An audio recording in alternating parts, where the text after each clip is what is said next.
છે, ટાણાની જ કિંમત છે. જેણે જેણે હાચવા ટાણા, દાદા મારી એક કવિતા છે, ગીત કે જેણે જેણે હાચવા ટાણા એના ઇતિહાસ લખાણા. ટાણું વૈયા ગયા પછી કાંઈ નથી. વરસાદ આપણો બાપ કહેવાય, અન્નદાતા કહેવાય. વરસાદ વગર જીવી ન શકાય દુનિયામાં, એ હકીકત વાત. આવે તો આપ મોજના તોરા મને તમને છૂટી જાય. હો જેઠ મહિનો અડધો પોણો જાય ને ગડોડોડોડ થાય અને આમ વીજળી હળાવા મારે ઠામ ઠામ ઠામ ઠામ ફોરા પડવા માંડે, મોજના તોરા છૂટી જાય. મારો બાપલીઓ આવ્યો, મારો વિહામો આવ્યો. ગામડામાં રહેતો મજૂર હોય તોય ભલે અને કરોડપતિ હોય એને આમ કાચમાંથી વરસાદ દેખાય ત્યાં મોજના તોરા છૂટી ગઈ. આ હા હા હા હા મોજ આવી જાય બધાને. આવ્યો મારો બાપલીઓ આવ્યો. ઈનો એ વરસાદ હટાણે આવે તો આપણે શું કે ખબર, મરો મરો મરો આગો ગુડાય થારું ક્યાંક બધું પલાળશે. એના ઉપર એટલી ખબર પડી, ટાણું મેળ્યું હોય તો એ વરહી લેવાય, બાકી દુનિયા કહી દે સેટો જા સેટો જા સેટો જા. ટાણું આવે ત્યારે જે વરહી ગયા, જેને જેને હાચવા ટાણા એના ઇતિહાસ લખાણા. ટાણું હાચવી લ્યો એટલે બધું અસ્તિત્વ મારી તમારી સાથે જોડાઈ જાય. એટલે કહેવાનો અર્થ મારો કે દુનિયાની મહાસત્તા રાવણ એટલે જેવો તેવો નહીં હો. આ દેશનો ભગવાન છે રામ, એ તો છે જ પરાત્પર બ્રહ્મ. પણ મારે ખાલી આ દેશનો યુવાન કેવો હોય, જેની પત્નીની મહાસત્તા હરણ કરી જાય. રાવણ એટલે ખટકે ગ્રાસ ત્રિભુવન ખાય. વિચાર કરો, કોળિયામાં બ્રહ્માંડને ભરખી જાય એવા એવા રાક્ષસો હુંકાર કરતા હતા. કુંભકર્ણ યુદ્ધના મેદાનમાં આવ્યો. દાદા મને થોડું આપ બેઠા એટલે ચારણી સાહિત્ય વચ્ચે વચ્ચે આમ મોજના તોરા છૂટે છે. એટલે કુંભકર્ણ જયારે યુદ્ધના મેદાનમાં આવ્યો ત્યારે રામને કીધું, તું કહે રામ કેદુનો હાથમાં ધનુષ લઈને ટંકાર કરી કરીને તને એમ કે હમણાં બધું પૂરું કરી દઉં એમ. કુંભકર્ણ બોલે છો. કુંભકર્ણ કહેતો તો રામ નહીં તાડકા નાર દહર ધનુષ ડારું મેં. હું તાડકા નામની સ્ત્રી નથી, તું એક બાણમાં મને મારી નાખ. કુંભકર્ણ કે હું શિવનું ધનુષ નથી, તું મને ભાંગી નાખ. કારણ કે એને પેલા તો એમ હોય ને કે અમારા જેવું કોઈ છે જ નહીં એમ.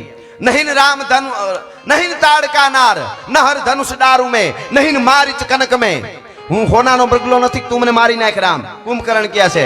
કહત કુંભકર્ણ કા કુછ સોરે કે મેં મહાકાલ હું કાલ કો. મહાકાળનો એ કાળ શું, હું આવી જા. પણ એવા એવા જ્યારે સામે આવ્યા ત્યારે કાળજું થથરું નથી. બે જ ભાઈઓ હતા, રામ ને લક્ષ્મણ. બાકી તો રીંછને વાંદર્યા. તેથી આમ રોયા હતા. એ અવધવાસીઓ જટ મોકલો સેના, જટ મોકલો, ચતુરંગી સેના મોકલો. મારી ઘરવાળીને લઈ ગયા છે, રાક્ષસો એવડા એવડા લઈ ગયા. કીધું અયોધ્યામાં હાહરિયામાં કીધું તમારી દીકરીને લઈ ગયા, થાય એટલી મદદ જલ્દી મોકલજો, અમે બે જ ભાઈઓ એકલા સહી. નહીં નહીં અયોધ્યામાં, નહીં હાહરિયામાં. રીંછને વાંદરા ભેળા રાખી દરિયાની છાતી માથે પુલ બાંધી અને રાવણના આખા કુળનો ભોહડિયો વાળીને પાછા વહી આવે ને એને રાઘવેન્દ્ર સરકાર કહેવાય. ભારત વર્ષનો યુવાન કહેવાય. ભલા માણસ કમટ પીઠ કસકસી ધસી રાવણ રણ ગાયો. આંખ વીહ દહ શીશ દેખી હેરિત હો જાયો. અને ડગા 10 દિગપાલ કાલ બાનર કો ગાયો. રાવણે ડગરા માંડ્યા યુદ્ધના મેદાનમાં અને ધમક લગી ધરતી આય દુર્જટી ધ્યાન સુટાયો. શ્રદ્ધા છૂટ ગઈ સંત કી અને ભય આખડી ભીન. હરદાન કહે હા હા કરંત નિરખત યુદ્ધ નવીન. બહુ મોટી મોટી વાતો જ્યારે રાવણ કરવા માંડ્યો ને આમ કરી નાખું, તોડી નાખું, ફાડી નાખું, ભીખી નાખું. જાંબુવંતીએ કીધું પ્રભુ તમે થોડોક જવાબ દો ને, કઈ ખાવા આટલું બધું બોલે બોલે કરે છે તો તમારે કઈ કેવું જોઈએ. એને કહી દો ને તમે કઈ તમે ગમે કરી શકો છો. એ કે મેં કૈલાસ ને ઉપાડ્યો છે, હું આમ છું, હું આમ છું, આમ કરી નાખું. તમે કહી દો ને તમે હું કરી શકો છો. તાડકા જેવી તમે મારી નાખી, કેટલા કેટલા રાક્ષસોને મારી નાખ્યા. તમે દરિયામાંથી પુલ બંધાવી દીધો. તમે કહી દો.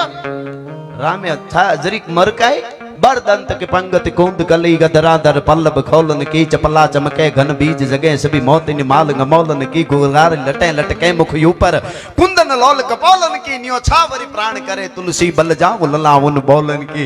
જરાક મરકીન રામે એટલું કીધું. 10 મોઢેથી વાતો કરે ને એને જવાબ ન દેવાય. એક મોઢે બોલતો હોય એને જવાબ દેવાના હોય.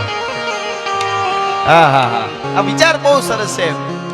દાદા ધજાળા ઠાકર ભરત બાપુ એમનો આ વિચાર છે, મને ગમે બહુ રાણા સાહેબ. હા અને બહુ જ નાના નાના એમના અદ્ભુત વિચારો. એટલે કહેવાનો મારો અર્થ એ છે કે જે 10 મોઢેથી વાતો કરતા હોય ને એને બહુ જવાબ નહીં દેવાના. એ તો કૃષ્ણ જન્મો તેથી અમુકને નહોતું ગમ્યું, રામ જન્મો તેથી નહોતું ગમ્યું, મંદિર થાય ત્યારે ન ગમે તો એમાં કઈ વાંધો નહીં, એને જવાબ ન દેવાના હોય કઈ.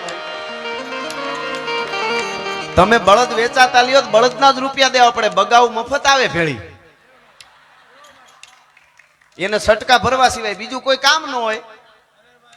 હા, હકીકત વાત છે. અને આમાં આ બધા તો ગામડામાંથી મૂળ ખબર છે બધાને. ગાય દોવાતી હોય ને ગાયના આંચળમાં ઈંતળી નામનું જંતુ ચોટ્યું હોય. ઈંતળી નામનું જંતુ આંચળમાં ચોટ્યું હોય, મોઢિયા પાસે આંચળના ઈંતળી. ગોળ દોવાનું ચાલુ કરે ને દૂધની ધાર ભટકાય ને ઈંતળીને, તો ઈંતળી રામબાપા આમ ધીરે દિન ઉપર વહી જાય અને ન્યા માટે લોહી પીવા. નકર 2 ઘૂંટડા દૂધ ના લે તો ગોવાળ ના ન પાડે, પણ અમુક જન્મમાં જ લોહી પીવા હોય. અને તમે દૂધ પીવરાવો, અમૃત પીવરાવો, એને બસ એને લોહી જ પીવું છે. તઈ એને હક થાય એનું શું કરો?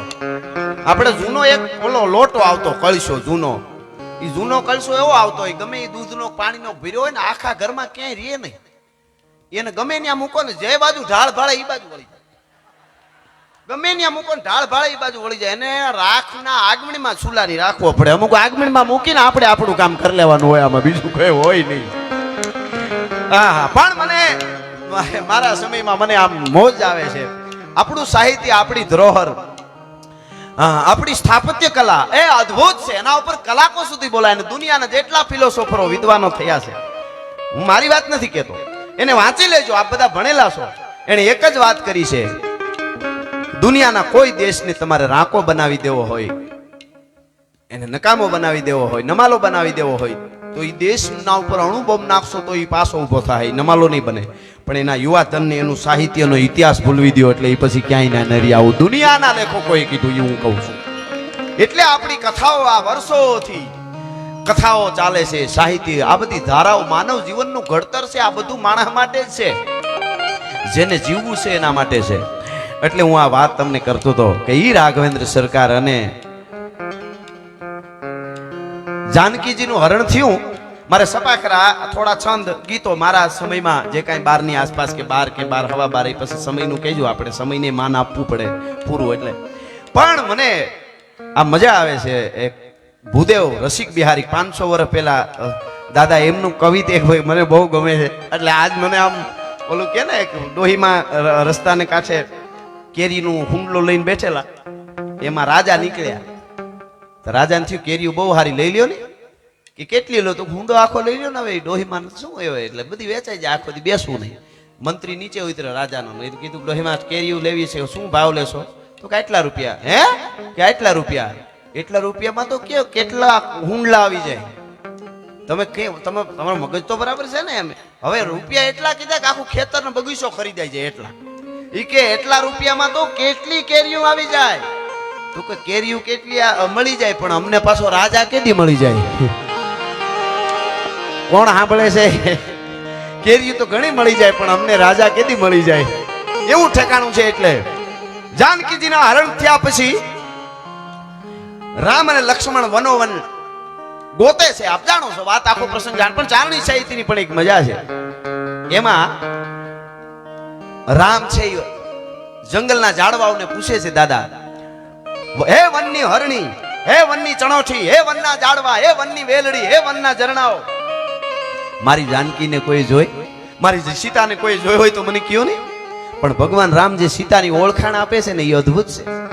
આપણે સમજવા જેવું કે આવા વખાણ કરી લઈ તો ઘરમાં ડખા ન થાય. મારી જાનકી કેવી છે? પ્રભુ રામ કે છે. રસિક બિહારી 500 વર્ષ પહેલા રસિક બિહારી નામના કવિ લખે છે કે મારી સીતા કેવી છે? વનના ઝાડવાઓ, વનની હરણી, હે વનના ઝરણાઓ, હે ચણોઠી, સાંભળો મારી જાનકી કેવી છે. રામ વર્ણન કરે છે કે પ્રકૃતિ કબાનવારી, તીખે નેન બાનવારી, હંસની કૃપાનવારી, ભારી શાનવારી હે.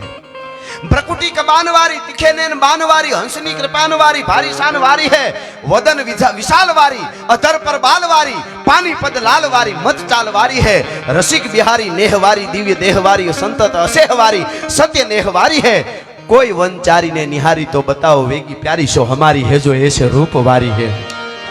આવી મારી સીતા છે, તમે કોઈ જોઈ છે? અને આહું પડી ગયા ભગવાન રામની આંખમાંથી.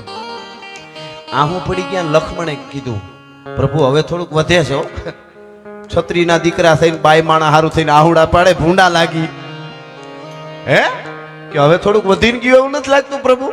અને પ્રકૃતિનો મરોડ બદલાનો ભગવાન રાઘવેન્દ્ર સરકારનો. હે લખાણ, તું મને કાયર માને છે? હું પત્ની વગરનો થઈ ગયો એટલે રહું છું એમ? તો સાંભળીને લખાણ ઉપર નજર કરું તો મારા પુરુષ સૂર્યો કહે છે કે મારી પુત્ર વધુનું રક્ષણ તું ન કરી શક્યો. નીચે નજર કરું તો મારી હાહુ ધરતી મને કહે છે કે મારી દીકરી ક્યાં. બાકી હે લખાણ તું મને કાયર માને છે એટલે રોવું છે એમ. સાંભળી લે, લાય હું ધનુષમાન અવધ નરેશનો યુવરાજ ભારતનો આર્યપુત્ર રાઘવેન્દ્ર સરકાર બોલે છે. આ ધરતી તો જુઓ તમે. તિહુ લોક દારૂ સાતો સાગર સુખાઈ દારૂ ગીરીને ઢહાઈ દારૂ ભૂમિ ઉલટાઉ મે. સાંભળી લે લક્ષ્મણ, મને ખબર પડે કે આ જગ્યાએ સીતાજી છે. તિહુ લોક દારૂ સાતો સાગર સુખાઈ દારૂ ગીરીને ઢહાઈ દારૂ ભૂમિ ઉલટાઉ મે રંચ में विदारी दारू दसो दिक्पालन को खगन समेत शशि सूर को गिराऊ में रसिक बिहारी प्राण प्यारी शुद्धि पाऊ में. મને કોક એકવાર કહી દે કે આ જગ્યાએ સીતાજી છે. રસિક બિહારી પ્રાણ પ્યારી શુદ્ધિ પાઉં મેં फिर जानकी न लाऊं तो राम नाम पलटाऊं धनु बाण ना उठाऊं मैं. એકવાર મને ખબર પડી જાય કે આ જગ્યાએ સીતાજી છે અને પછી જો જાનકી ન લાવું તો રામ નામ પલટાવું ધनु બાણ ના ઉઠાવું. ઈ રાઘવેન્દ્ર સરકાર જ્યારે યુદ્ધના મેદાનમાં ઉતરે છે, ચારણી સાહિત્યમાં વર્ણન કરવું હોય તો ગાઢા હુગળ હઠીલા જોધ પેરડી નિશાન ગાજે ગાઢા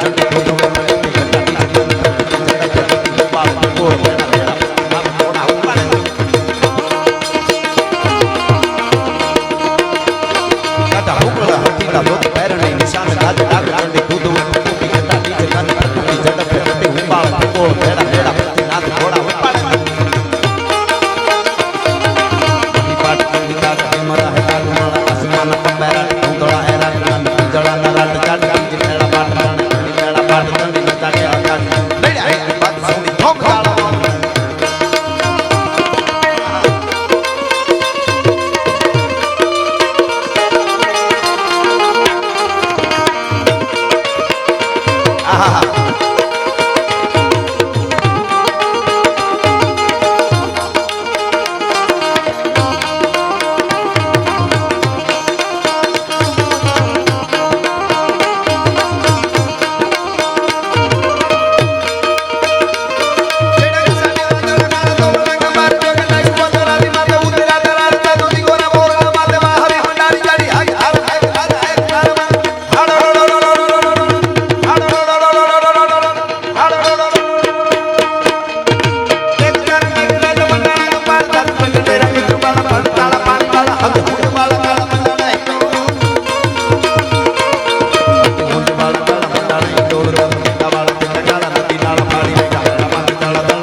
मेरे जन्म में सारे पाप कट जाएंगे राम.